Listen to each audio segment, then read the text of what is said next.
Hello hello welcome छ हजुरहरूलाई मेरो युट्युब च्यानल क्रोसेट बाइ मनिषामा।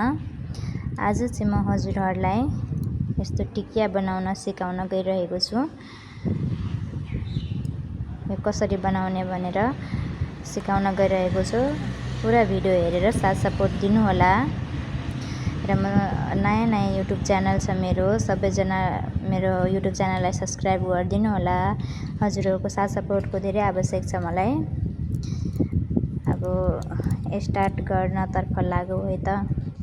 फर्स्टमा त हामी एउटा नट लिन्छौँ। यसरी एउटा नट लिने,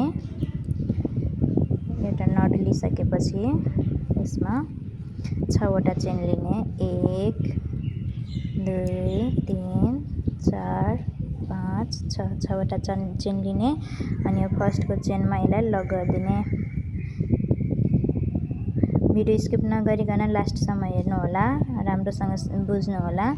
यदि केही कन्फ्युजन छ भने कमेन्ट सेक्सनमा सोध्न सक्नुहुनेछ।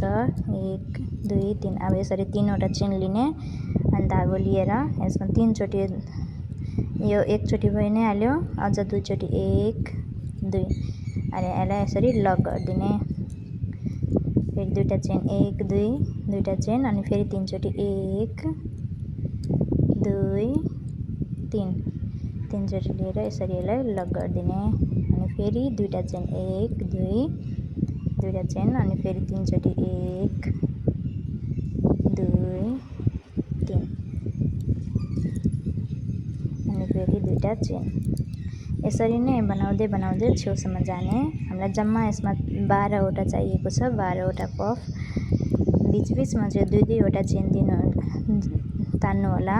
1 2 3 बीचमा 2 वटा चेनको ग्याप राख्नु होला अनि यसको लुक्स राम्रो आउँछ। 1 2 3 अहिलेसम्म हजुरहरू मेरो युट्युब च्यानललाई सब्स्क्राइब गर्नु भएको छैन भने मेरो युट्युब च्यानललाई सब्स्क्राइब गरेर बेल आइकनलाई क्लिक गर्नुहोस् अनि नोटिफिकेसन अन गर्नुहोस्, ताकि म कुनै पनि भिडियो युट्युबमा अपलोड गर्ने बित्तिकै हजुरहरूकोमा पुगोस्, सजिलैसँग पुगोस्। सबैजना युट्युब च्यानललाई सब्स्क्राइब गरिदिनु होला, साथ सपोर्ट दिनु होला। 1 2 3 यसरी अनि दुईटा चेन 1 2 यस्तो गर्दै गर्दै जाने। यसमा अरू केही छैन, यस्तो गर्ने हो। गाह्रो भनेको केही पनि छैन, एकदम सजिलो छ।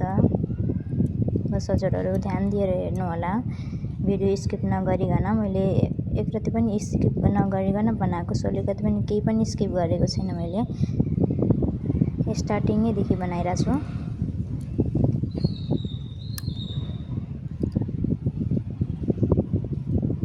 जम्मा 12 वटा चाहिएको छ यहाँ।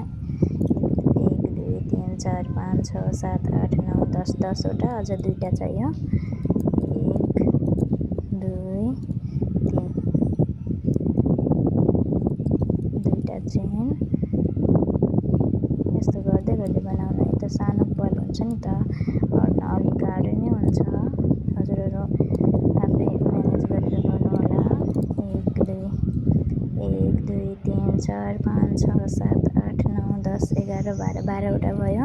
अनि दुईटा चेन लिएर यो फर्स्टमा हाम्रो स्टार्टिङको बेलामा यो फर्स्टमा यसरी यसलाई लक गरिदिने। लक गरेर एउटा चेन लिएर यसलाई यसरी कट गरिदिने। केही छैन यसमा गाह्रो त्यस्तो।